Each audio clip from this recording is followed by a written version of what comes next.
A very good morning to you wherever you are, and welcome back to the program Good Morning Kenya. It is time for Crosstalk, and today we want to look at a raft of legal issues that afflict the country, beginning with the Deputy Governor's position. A lot of legal interpretations regarding it, and whether the exit of a Deputy Governor can pave way for the Governor to appoint another or a replacement for that matter, like in the case of Nairobi County and Nyeri, and we'll be talking about that. We'll also be talking about things to do with the LSK somehow, considering a number of legal issues that also come with it, and the position of the Director of Public Prosecution. We know Keriako Tobiko has been nominated for the position of CS. We yet to be told which specific docket he'll be holding, so that position is vacant.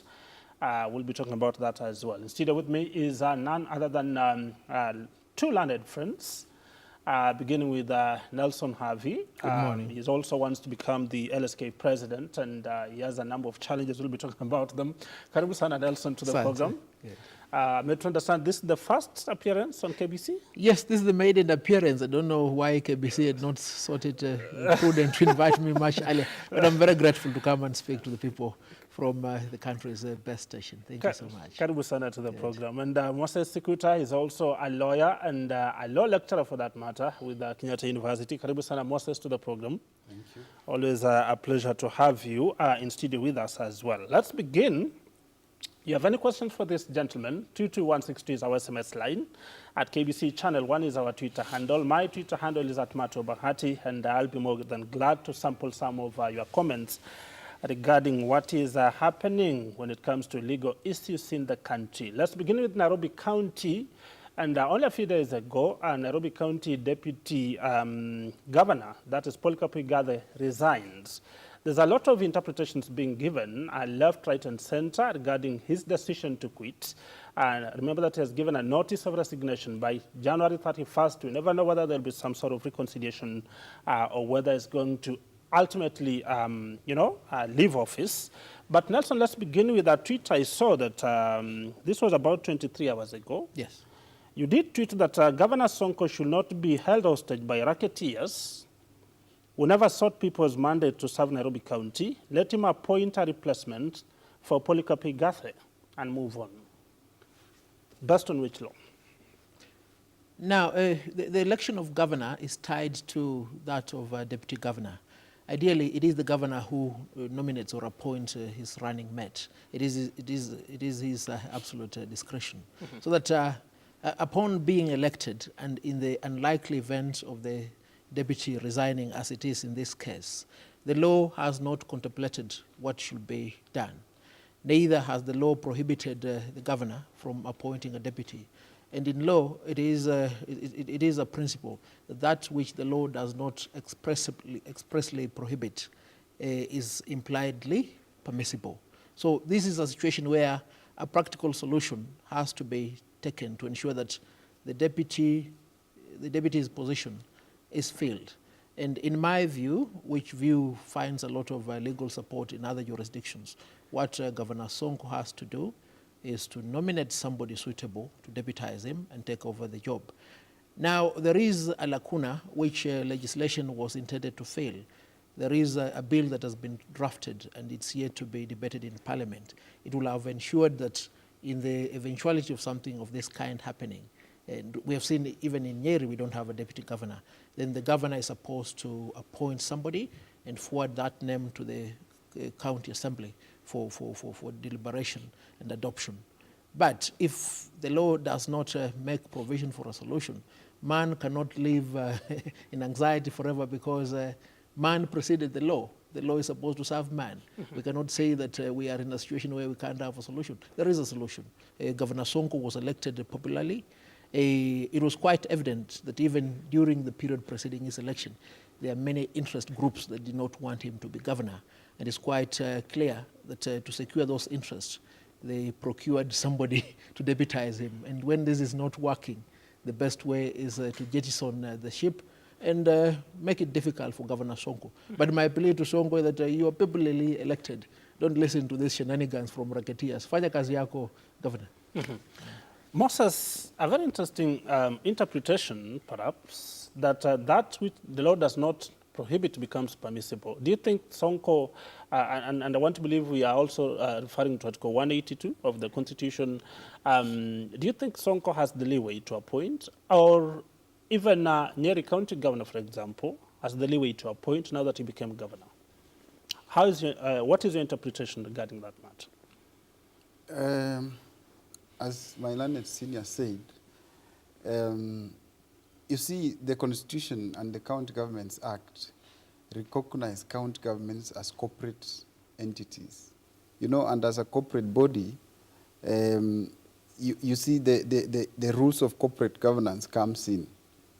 This is what the Constitution provides and what the law provides, and what the county government provides, County Governments Act provides. So, in a corporate body, let's say in like KBC, where we have the chief executive officer and we have the CEO, in the absence of the deputy CEO, the chief executive officer has the power to appoint someone to deputize him.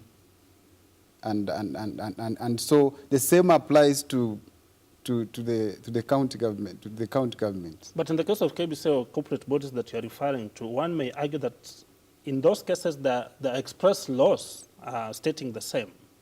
Yes. In the case of the deputy governors, we seem to have a gray area in terms of law. The law is not very clear as to what happens when a vacancy arises in the office of the deputy governor. But what I'm saying is that Section 6 of the County Governments Act recognizes county governments as a corporate body. And you know, the characteristics of a corporate entity is that it has the power to sue, it has perpetual succession. The same law recognizes that the governor is the chief executive officer and the deputy governor is the deputy chief executive officer of the county government. So if we apply the principles of corporate law or company law, then we can't say that the Governor Sonko has no option. He can choose someone to deputize him. Because let's now take, for instance, the governor, God forbid, falls sick for a week or 2 weeks or even 3 weeks, and there's no one to deputize him. What will happen? So the governor has the power, because the same governor has the power under the County Governments Act and even the Constitution to appoint, to give the deputy governor some other roles of a CEC, of a county executive committee member. So for me, my understanding is that Governor Sonko can appoint a CEC to act, a county executive committee member of whichever department to act as a deputy governor. Mm-hmm. In the meantime, as maybe the Senate tries to sort out the legal loopholes that we have at the moment. Mm-hmm. But if we apply the principles of corporate law in this, and which also the Constitution recognizes, then the solution is there. The solution is there. Yes. Nelson, there are those who will say that Kenyans have become so litigious that Sonko goes and says, the law does not prohibit me from appointing a deputy now that there's a vacancy, or assuming that the factors remain constant by January 31st, and somebody goes to court to seek for legal interpretation. What happens to him? Because, and is this what Sonko seems to be putting into consideration as he thinks of which way in terms of the decision I have to make? Well, there are two ways in which this matter can be handled. In fact, for now, we're not certain whether Sonko really wants to appoint a deputy or what really is running in his mind.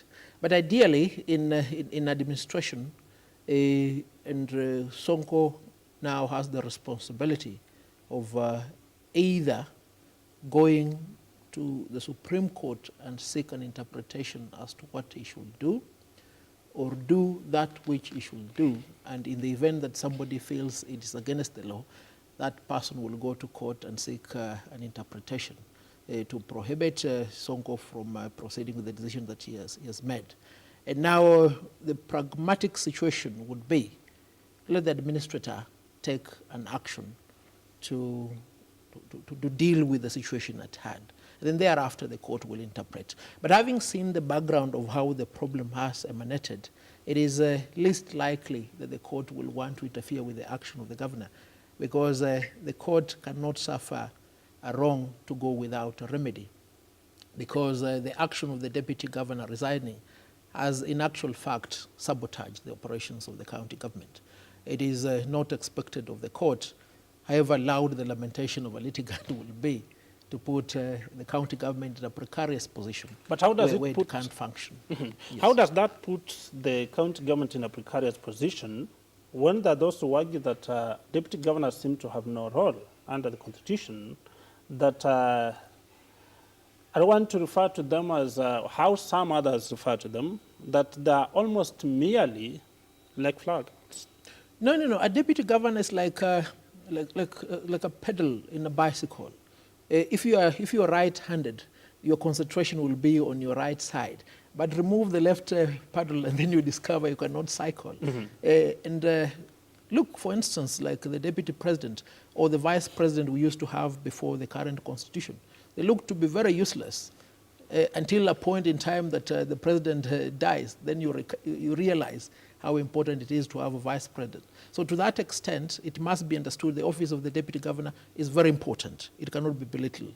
But the deputy governor must maintain an almost comatose role so that it does not seem as if he's running parallel to the functions of the governor.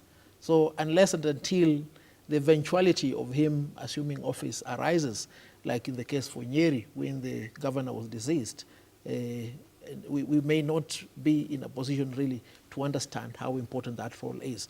But from a very informed point of view, it is my honest opinion that the office of the deputy governor is very important. Mm-hmm. It sustains the functions of the governor and the entire county government. Mm-hmm. Yes. Most I remember, sometimes back, Elgeyo Marakwet County Senator, that is Kipchumba Murkomen, I want to believe was drafting a bill that sought to empower deputy governors, because most of them were complaining that, listen, we seem to be only reading newspapers, we are not doing anything.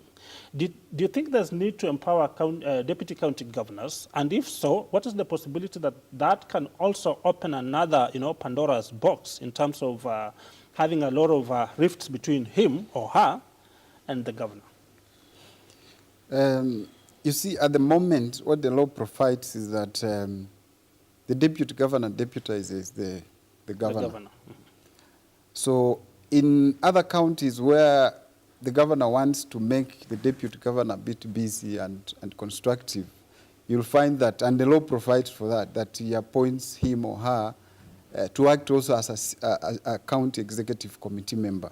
Let's say a county executive committee member in charge of public administration or so that he's a bit active.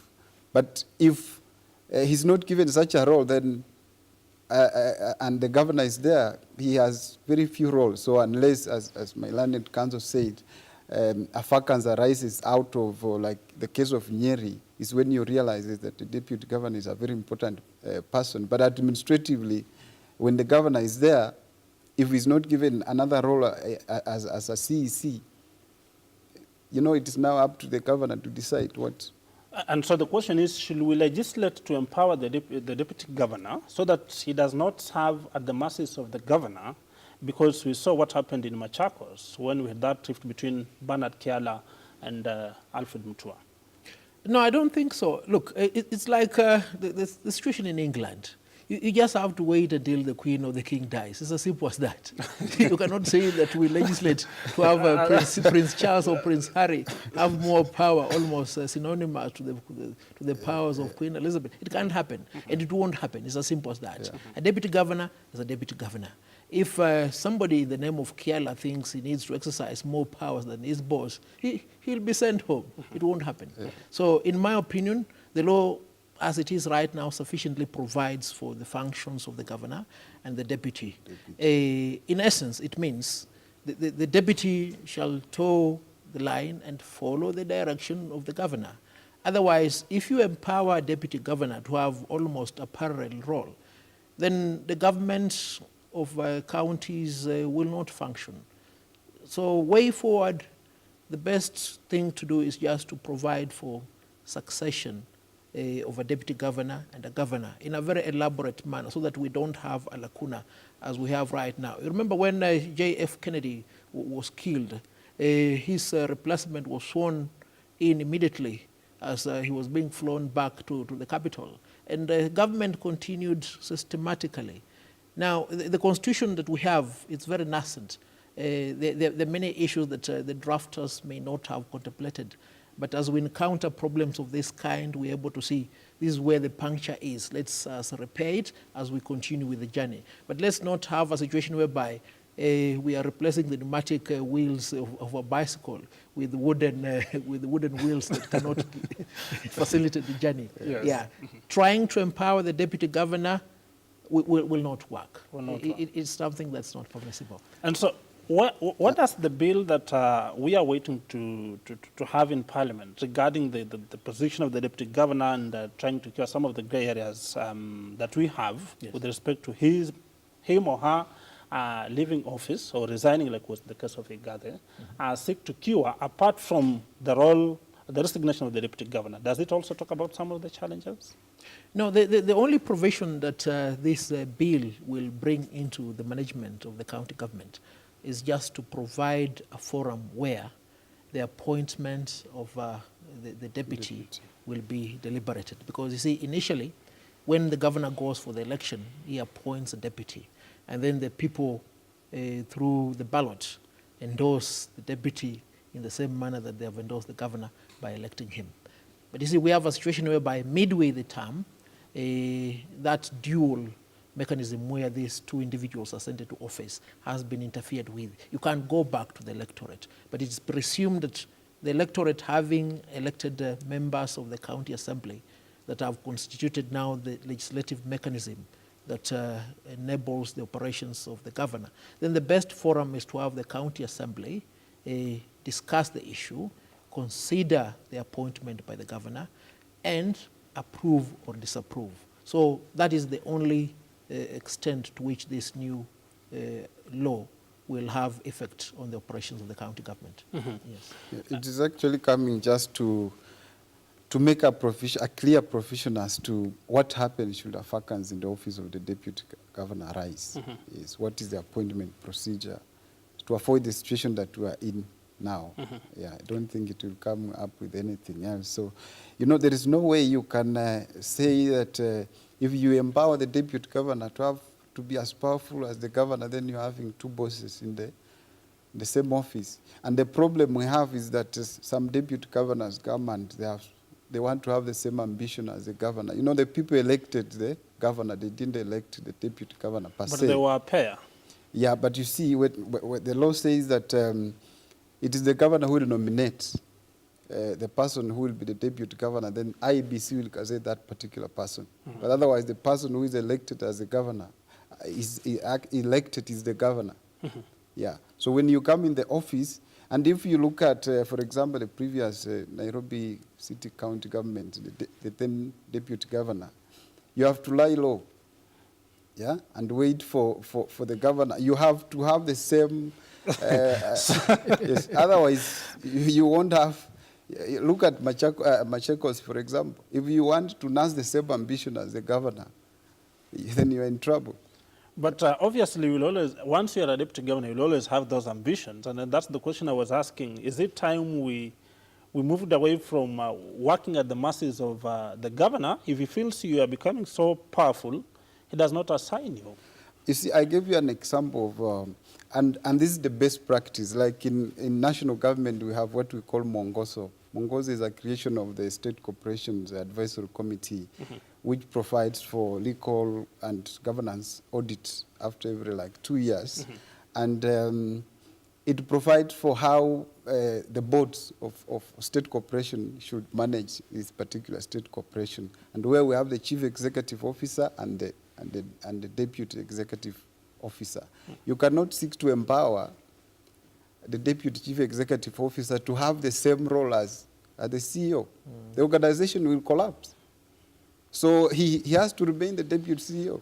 He has to lie low. He has to lie low, otherwise. If you have read 48 laws of power, you see, you have to side with the power, otherwise.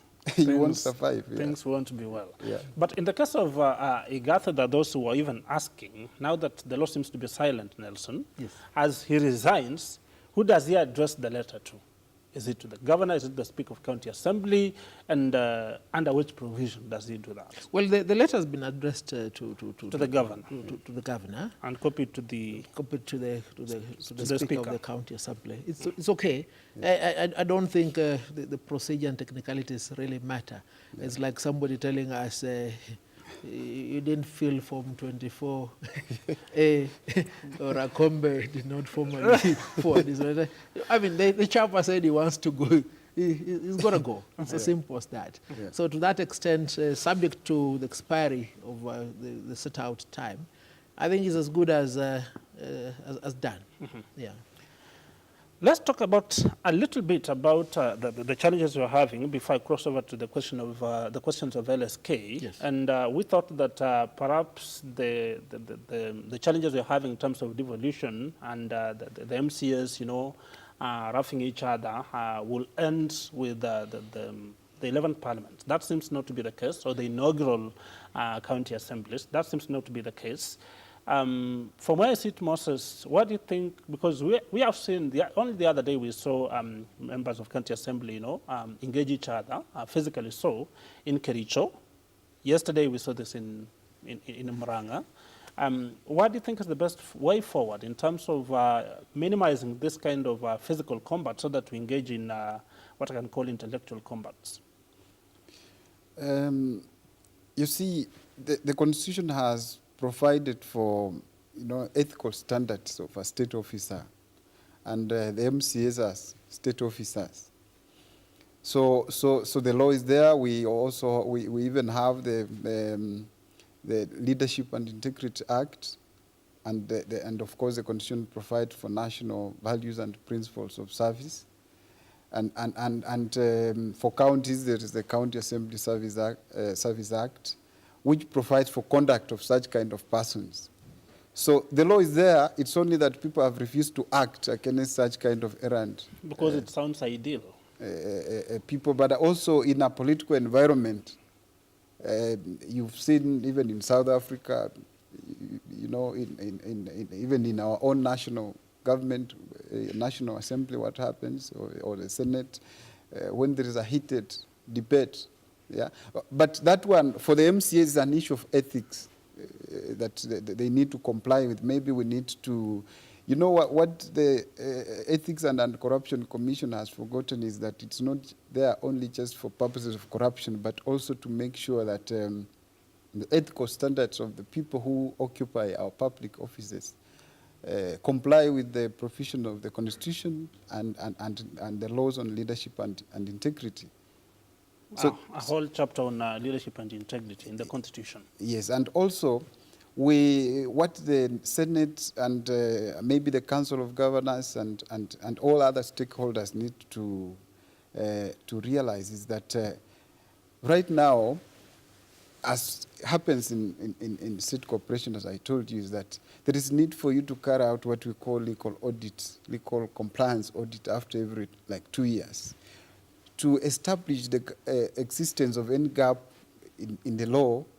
You know, we will not be having the issue we're having now as of the deputy governor, for instance, if such legal audit was carried out to establish where is should this arise, what do we do? If MCAs behave like this, what is the way forward? Mm-hmm. But at least I saw the Chief Justice form a committee. Perhaps there are some of the things they may be doing. I don't know the mandate of the committee and whether it will also be carrying out the audits. But Nelson, I'm just trying to think, Article 104, I want to believe, of the Constitution of Kenya 2010, at least gives Wanjiku the power to recall a member of parliament. Though the 11th Parliament made the process extremely tedious, almost an impossibility to recall. But does Wanjiku enjoy the same privilege when it comes to MCA, so that if I feel my member of county assembly is not executing his mandate according to my expectations, I have the right to recall? Yes, the provision for the recall of the member of the National Assembly and the Senate has been replicated in the county government, so that you can also recall a member of the county assembly. But the possibility of this being actualized is almost nil. So Wanjiku is often left with the unfortunate situation of remaining with this pot-bellied employee called county assembly member for 5 years. My colleague has dealt with the legal framework upon which to direct this thing. But I think these chaps seem to be having a lot of energy. Maybe county assemblies will ensure that they have a football pitch, they have a gym, they have a ring, so that if these guys feel very energetic, they can go and test who is a better boxer, they can go and test who is a better wrestler, so that they stop wasting our monies. But it's incumbent upon these members of the county assembly to understand that a heavy responsibility has been put upon their shoulder. We want work done, not these shenanigans that are permitted the county assemblies that we saw before, where the work was just to antagonize the governor, blackmail him, so that we don't have continuity in devolution. We need to have a consistent system where what we experience at the national level is what we experience at the devolved level. They need to understand that their function is to serve the people, not to serve their big stomachs. And we'll be talking about that. Let's now talk about the question of the position of a director of public prosecutions, and perhaps look at the point. As we speak now, the current director of public prosecution, the outgoing, Keriako Tobika, has been nominated to the position of CS. His portfolio will be defined in due course. What do you expect in terms of processes, Moses? And is it a rigorous one so that the person you get, befits that particular position? Yeah, the appointing procedure of Director of Public Prosecution, of course, it's provided in the Constitution, and also there's a legislation that establishes the office of the Director of Public Prosecution and has laid down the appointing processes. So there is no shortcut to it as to whether someone will just be fixed there. But this is a political process also. You can't run away from politics in it. Yeah, because at the end of the day, it's the president that will appoint. Mm-hmm. Yeah. But when you talk about the act and the process of appointing the Director of Public Prosecutions, Nelson, because I remember Keriako has been a victim of a lot of accusations that he did not live to the expectations of that particular position. Is it a problem of the individual, or is it a question of the law as it is, that perhaps makes the Director of Public Prosecution not execute his mandate according to expectation as a lawyer? No, Tobiko has not been a victim of a lot of suspicion. In fact, he has been the chief suspect of impunity and corruption in that office. It is wondrous how he has survived for all this period of time. And despite that infamy, how somebody deemed it fit to appoint him a cabinet secretary. Because you need to remember, when he was submitted before a select committee of parliament for vetting, the entire committee had a tie. It was 20 to 20. I mean, in academic score, that is a paltry C-. So this is an individual who joined office with a paltry C- in performance, with a lot of baggage. There was the Goldensburg scandal on him. There was the Anglo-leasing scandal on him. There were many issues of impropriety. And look at the manner in which his term was permitted. Remember the Malili Ranch, the one that saw many individuals being fixed on trumped-up charges. So really, this individual did not perform as per expectation. And whosoever shall assume his office, need to be somebody who understands that the office of Director of Public Prosecution was carved out of the Department of the Attorney General, so that it should be independent. An individual who's able to take charge of public prosecution, ensure that public prosecution is not used to fix individuals. But public prosecution is not used by the state to run away from the responsibility of ensuring that criminals are dealt with. Does the law give him the office of the Director of Public Prosecution that independence? Yes. Or because Moses talks about this being also a political position, as much as we are talking about independence, does the law give the whole of that particular office the much leeway to be independent? Yes, in fact, the Office of Director of Public Prosecution is specifically provided for in the Constitution with a lot of power. And Keraiko Tobiko cannot tell us because he's a political appointee. In fact, he's not supposed to be a political appointee. He's an appointee of the people because this is a professional body. And having gone through the rigors of vetting, resting with Parliament, then he has the sanction of the people to serve the people. And the lamentation that may come from him or those who speak on his behalf that is a political appointee is one that cannot reach the decibels sufficient to enable entertainment by our ears.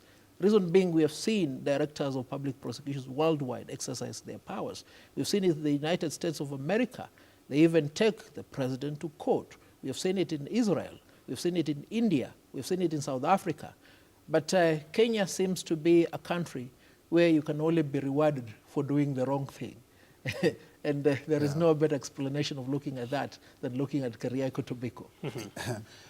As in, Tobiko is someone who has completely failed in his office as Director of Public Prosecution. That is a person who ought not to have been appointed as a CS. What makes you think he failed? What are some of the things that he didn't do that makes you argue like that? I don't know, but I think in Kenya, unless you thrive in impunity, is when you can be rewarded, because he's a strict definition of impunity. You know, look at the level of corruption in our country, and the kind of cases that has come before him, and none of the cases. Have you ever heard of any serious, some of these people who have been involved in corruption being charged in court, and have you ever seen anyone being locked up? Yeah. Yet it is his office that was in charge. So he has completed his term, I think, having taken good care of his people. That is why he's being rewarded. Otherwise, for me, he has completely failed. And if he goes to Parliamentary Select Committee and they ensure that he's the CS, it will be a disappointment to. It will be a disaster of modern times. Yeah.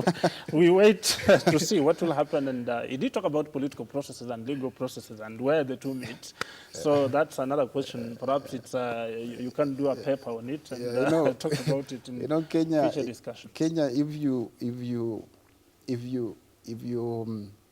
entertain impunity, then you are rewarded. But if you are a good person who believe in ethics and good work, you're not rewarded. So the question is the parameters under which you are rated good. That's where the devil lies. Yeah, let's look at the goodness in upside down. The goodness in upside down. But let's look at the question of LSK elections. 22nd next month, and lawyers will be going to the polls to appoint or to elect the leadership. Two years, I'm told, and one term, and there you are. And you are in the race. You want to be LSK president, Nelson, but there's a lot of legal hurdles on the way. There are those who say you don't have 15 years experience, and therefore, as it stands now, you are locked out of the race. How do you feel as 22nd of March draw closer? Well, I feel very energized because I've attained the distinction of fighting against impunity and corruption. And this story you're hearing that I've not attained 15 years, this is prorojo being propagated by enemies of change. Look, we've taken the case to court. We expect the court to make a just decision, so we'll not so much interpret or project on what the court should be. Mm-hmm. But when that is said and done, it doesn't mean we'll keep quiet when we know for a fact that these racketeers are out to ensure that the most suitable candidate is not on the ballot. Harvey is one individual who has stood for accountability on the bench and on the bar.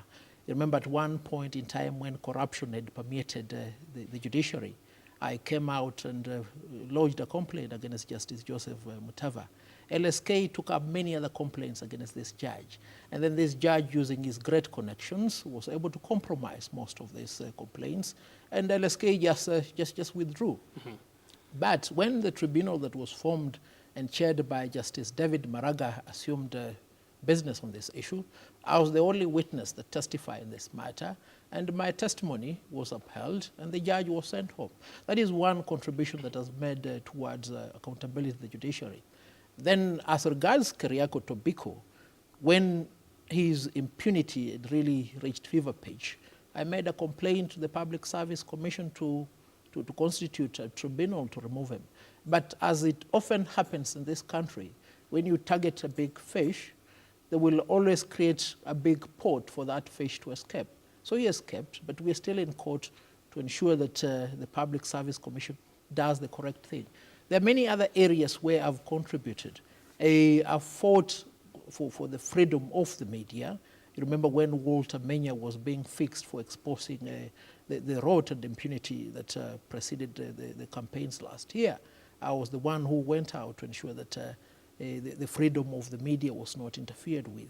I was in the forefront of ensuring that the police murderers of Wile Kimani were brought to book. So now, with all the issues you are raising and yes, what you have done to try and advance the legal jurisprudence in this country, yes, let's go to the question of 15 years. Yes. And before I come, let me to you, let me just ask Moses whether you agree with this requirement by LSK that for you to run for the position of LSK president, you need to have 15 years experience. Do you agree with that requirement? I don't. And first, I want to appreciate my learned senior. We call him the architect of the age limit must fall. You see, thank you so much. you know, if you say that you must have 15 years experience for you to be elected as the chair of the LSK. You know, law. If I may take you through the process for you to become an advocate, you see, you'll spend 4 years at the university. Then you spend like almost 2 years. You got 1 year at Kenya School of Law. There's another almost 1 year doing your pupillage and waiting for admission and all that. Then thereafter, the way our legal profession is coined is that you might not land a very good job in the first 2 years, or in the first 5 years or so. So if you want that, if you make it compulsory, that someone must have, and you know, the number of years does not necessarily guarantee you wisdom. True. Yeah. So this we should make it. We should come down on the number of years because there are so many people. You know, you are 15 years. You are completely locking out the young people. So what you are saying that this is like an elite club for some special people. So but don't you think to be LSK president, there are those who argue, and by the way, this is happens in other professions where I'm told how many years of experience do you have, yes, but that to be LSK president, you need some sort of background of what it has been, yes, and perhaps the architect of that particular provision that, listen, you must have 15 years experience, and this goes to the Court of Appeal perhaps, and the Supreme Court, wanted you to have known the legal precedents in place so that when you're handling issues as the president, you're doing it from a point of know-how. Yeah, but you don't necessarily need 15 years for you to know the law and how it applies. How many years would you suggest? Yeah, if you give it like like to be a High Court judge, you may need 6-7 years or so. So why would you need 15 years to be an LSK chair? We are not saying that we need someone who has experience, but 15 years is too high. Nelson, have you practiced for 15 years? Yes, I was admitted to the bar on the 12th of June 2003. I was given my first practicing certificate on the 19th of June 2003. As we speak right now, I hold 16 practicing certificates, including that of 2018. Now, a practice year has been defined by the Advocates Act as one running from January to December. Now, it will mean, therefore, when you are paying for your practice certificate, even if you're paying it mid-year, you're paying it for a whole year. Mm-hmm. So that if I paid for my first practice certificate on 19th June, I will not say that it will serve me until 19th June 2020. And that is the interpretation that the Law Society has taken. And you see, the Law Society Secretary General is very deceitful, because in 2011, when a number of senior counsel were being appointed, an opinion was sought from the Senior Counsel Committee as to what constitute practice years. And the Senior Counsel Committee, led by Amos Wako, with the assistance of Fred Ojambo, wrote an opinion and told the Law Society of Kenya that your year of admission constitutes a complete practice year if you are admitted before 1st November. And the LSK has this opinion. They've been hiding it. We cannot have a law society that seeks to hide information that proves a point that they have. So on that threshold alone, it is confirmed I have 15 practice years as known under the Advocates Act. So that is a point that must rest. How binding is the opinion? The opinion is very binding because Section 24 of the Advocates Act sets out what a practice year is, but gives discretion to the Council of the Law Society as well as the Chief Justice to either abridge or extend what a practice year is. So this is a matter that is within the discretion of the Law Society and the Chief Justice. And as I've indicated to you, an opinion has been made, it's been acted upon. And in fact, some of the opponents to my candidature, including Ahmed Nasir Abdullahi, are the individuals who benefited from that opinion by being appointed senior counsel in 2011. So it cannot lie in their mouth to start this propaganda that Harvey is not competent to vie for LSK. But that said and done, I think the most important issue is, what is the franchise? Lawyers below the age of 15 years practice constitute up to 70% of the voter population. You gave us a good example that we have age limits for the appointment of judges, the DPP, etc. But these are appointive offices.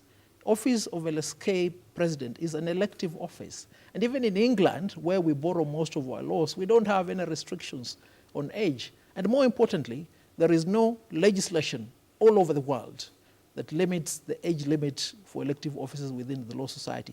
This is something that is very peculiar to Kenya. Why is it peculiar to Kenya? Because the office of the Attorney General, for whatever reason, seeks to control this professional body. And that is not permissible. Because even when this bill was fast forwarded to Parliament, it had a two-tier requirement. That first, you had to be a former or current member of the council, and over and above that, you had to have attained 10 years practice experience, which again was a draconian position that members rejected. Now, when this bill went to Parliament, the current Attorney General, who has the infamy of the most mischievous legislation, increased the limit from 10 to that of 15, which is same as for the appointment of a judge of the Supreme Court. Now, we cannot have a situation whereby an individual has the right to vote but does not have the right to vie. It's as simple and as basic as that. So which means, therefore, just a minute, Martin, which means, therefore, if I stood today and the people of Kenya so favor in me to elect me president, I'll be president of the Republic of Kenya, but I can't be president of the Law Society. That is turning logic over its head. So from where you sit, you don't need any age limit, be it 7 years, perhaps as most appear to suggest. Or how many years were you suggesting? 7. Yeah. So will you want any age limit? No, we don't need age limit. And let me inform Kenyans. The best leaders on earth have always been lawyers. It's not that we're taking privilege in this, but I can mention without any fear of contradiction. We will start with Moses himself, the one of the tablets. He was a lawyer. Then we'll go to Jesus. Jesus was a lawyer. You understand? Let's go much further. And you have the biblical verses to... Yes, these are lawyers. Because, you see, they are called the teachers of law, the Pharisees. They are lawyers by any other term. So the genealogy of lawyers dates back to Moses. You understand? Okay. We lawyers are the Levites. We are the ones who take charge of the law. But let me take you a little bit closer. Vladimir Ilyich Lenin was a lawyer. He led the biggest revolution, the Bolshevik revolution, in Russia at a very tender age. Fast forward, Fidel Castro became the president of Cuba at the age of 32. I'm now 40. You're telling me I'm not competent to be a leader? Nelson Mandela took charge of the ANC at the tender age of 27.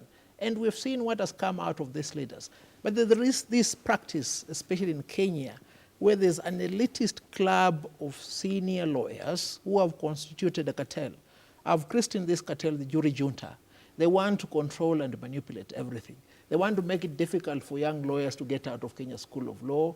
They want to make it difficult for young lawyers to be given a clearance by the Council of Legal Education.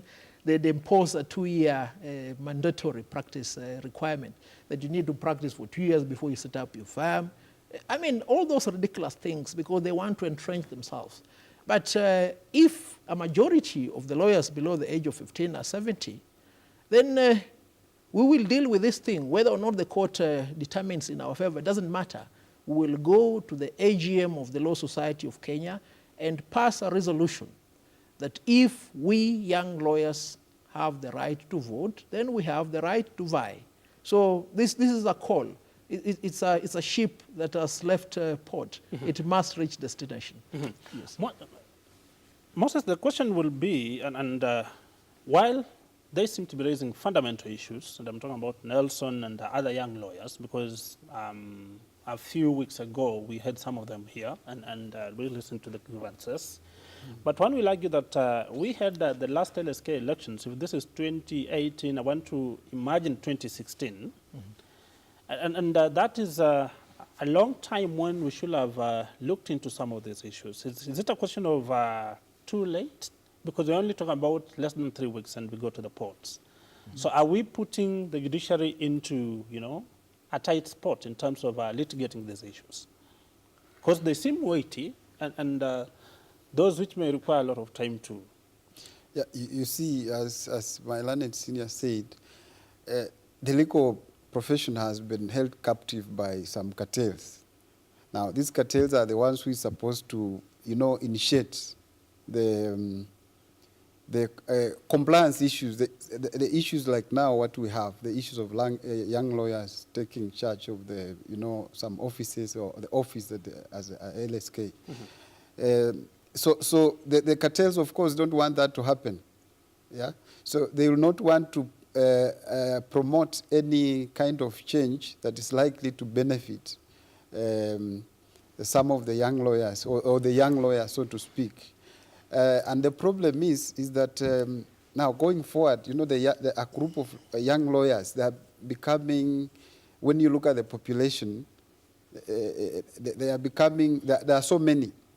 So, we are now going to reach a point where, like the 2016, the last election, LSK, it was Okoa LSK, where the rallying call was that the then office had enshrined itself in impunity, corruption, and all that. And so the issue was to get rid of that office and replace with the new blood of people who can take LSK to the new level. But they have completely failed. So right now, the issue is, as the learned senior said, and as I told you earlier, we call him the architect of the age limit must fall, is that the issue is that now the young lawyers must have space within the Law Society of Kenya also to have their views brought on board and acted upon.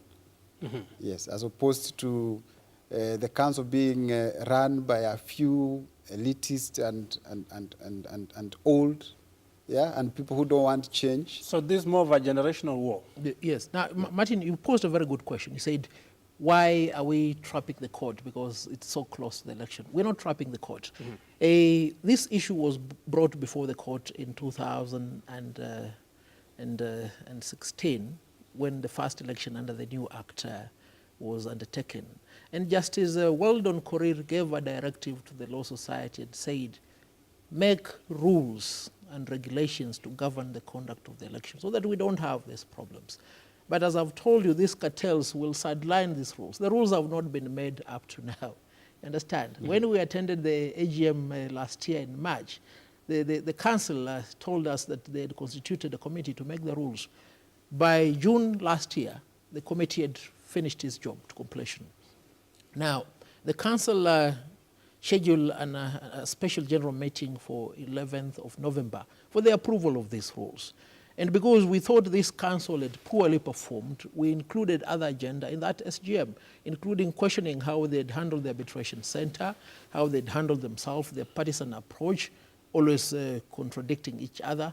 And then mischievously, the council decided to adjourn this meeting for 11th November indefinitely, with the result that we now do not have regulations for this election.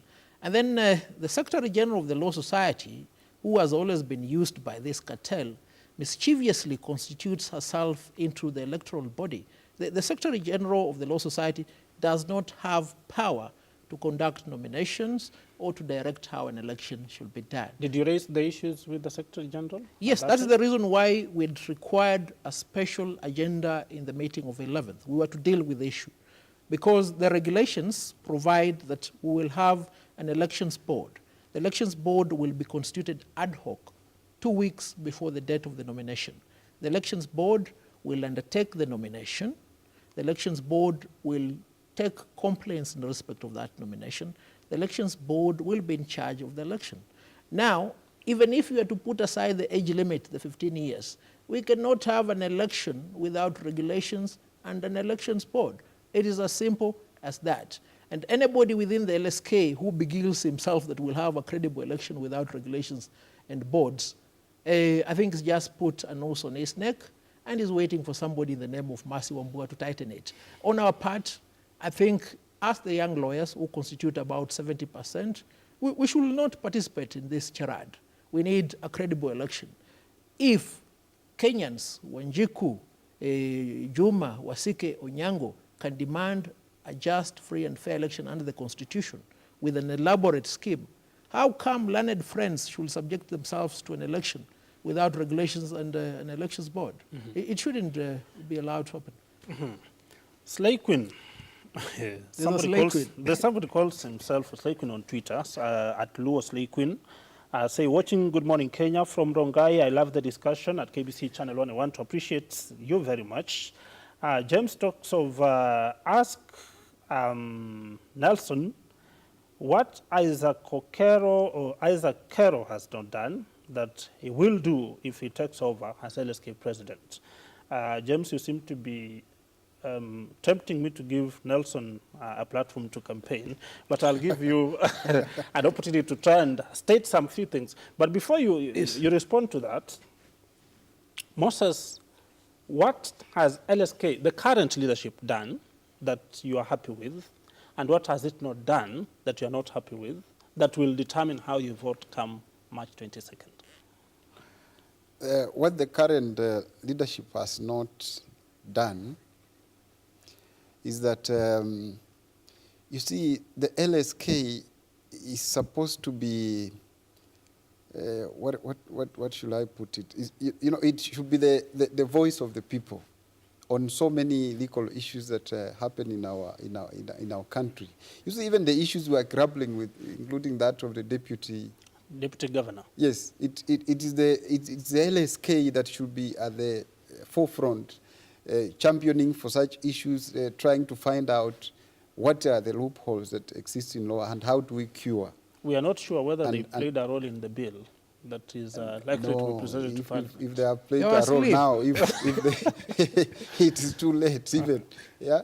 So the LSK, the current LSK has completely failed on that. Because, and you know, there are so many issues that happen in our country, even leading to election. There are so many issues that require legislative interpretation, which LSK should be the one that should be helping us to know, to helping the government on that front, which it has not. So LSK has not come up so strongly as a body that is supposed to carry out such kind of function. Anything that they have done that is positive? What they have done, I don't know, maybe Nelson will tell you, but you see... So from where you sit, you are they were saying about the issue of practicing certificates that you apply, it comes very fast, but you know, still it's... do you think they have championed very well the question of the arbitration center? Arbitration center now, where? Where, if you ask them now, where are we? And you know, the arbitration center was one of the issues that sent home the previous office. But they have not taken any step to make sure that we have the arbitration center. So if you ask me, I would not want to talk about the positives. On a scale of 1 to 10, how will you rate the current LSK? Maybe 3. 3. That seems to be a D. Yeah. If I go by KCC. But Nelson, just as we bring this to an end, because I know I have around 6 minutes or 5 to bring this to an end, 3 key things that you'll say you'll want to handle if it happens that you overcome the hurdle at the court and you're elected LSK president. Well, first and foremost, we'll overcome the hurdle in the court, unless, of course, somebody manipulates the judicial process. Because I've handled many cases for my clients. Wanasema mganga jigangwe, but I've looked at my case, gave it to other mugangas. They have told me it's a very smart case. Now, first and foremost, your primordial question, what has Okoa LSK done? I think Okoa LSK wameua LSK. That is the point. And the 35th law of power prohibits me from throwing a stone at a king who has already fallen. So I'll not throw any stones at Okero. But I must remind the lawyers that Okoa LSK has regrouped itself and is now actively supporting a particular presidential candidate. In the unlikely event that machinations ensure that I'm not on the ballot, we'll have the misfortune of having that candidate as LSK president. So I beseech you to be very vigilant. Now, a Slay King from Rongai asked, what will I do if I become... Actually, it was James. James, okay. Yes. What will I do if I become LSK president?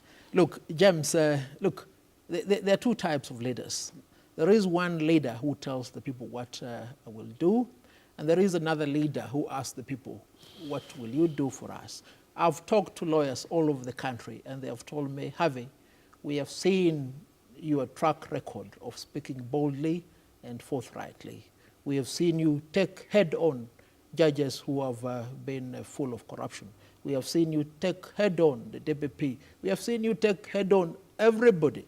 And we think with you as president of the Law Society, we'll have a functional judiciary where judgments will be delivered on time, where we'll be given dates, where we'll not have a backlog. With you, we see a leader who will be able to serve us and take us to the land registry to ensure that the corruption that is at the land registry is removed for transactions to be done speedily. With you, we're able to see a servant who will take us to the company registry and ensure that our transactions are done effectively. With you, we are able to ensure that the Office of the Director of Criminal Investigation and Director of Public Prosecutions do not unnecessarily burden our clients with trumped-up charges. And if at all they're taken to court, they're processed fast and without manipulation. Look, those 4 pillars I've set out, these are the bread and butter of every lawyer. Lawyers want money, they don't want theories. And the only way in which you can get money is to deliver to your client. That way you'll be happy, your client will be happy. And I ask you, please, make a persistent effort, pray, and ensure that we are vigilant so that we win the case. And as soon as we win the case, come to the ballot. Elect the servant you've chosen, the man behind a brave new bar. Age limit must fall. #Harvey for LSK president. Asante James, you see the quagmire you put me in, at least some sort of campaigns. But as you talk about that, I want to believe, Nelson, you understand the words and the observation by Lord Acton that power corrupts and absolute power corrupts absolutely. So we are not very sure whether if you get this power, or rather this LSK presidency, power will not corrupt. Martin, I'm a man of simple means. You can see if you give me mud, I will make a manyata, wash my hands, then make ugali for the people I serve. I'm a servant. I've never been a leader of powerful means. I'm a very mellow servant. It's a question of time. They will never be corrupted. It's a question of time will tell. And I want to appreciate Moses for your coming. If 10 seconds. Your closing, your parting shot. Yeah, just in case that we succeed no, let me not use we so that it means I was voting for Nelson. But just in case he succeeds, Yes. then he should make sure that he carries the aspiration of all the lawyers, and not just lawyers, but all the people of Kenya as the chair of LSK. So you see, If he goes there and again behaves like the current or the previous LSK, then after 2 years, you will still... you see when you enter in office, you enter a happy man. But it's even more haunting when you get out of office and everyone is saying now this is a hopeless person.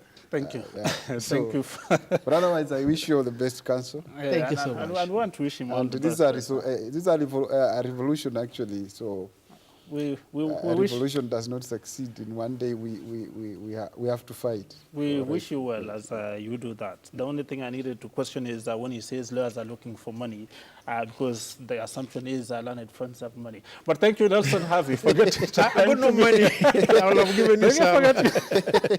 Thank you so much. Thank you for getting time to be with us today, Nelson Harvey and Moses Sikute. It's always a pleasure, and we want to wish you well in your endeavors. My name is Martin Mwanja, on behalf of the entire production and technical crew, and on behalf of my colleagues Safina Cheng and Samuel Njoroge.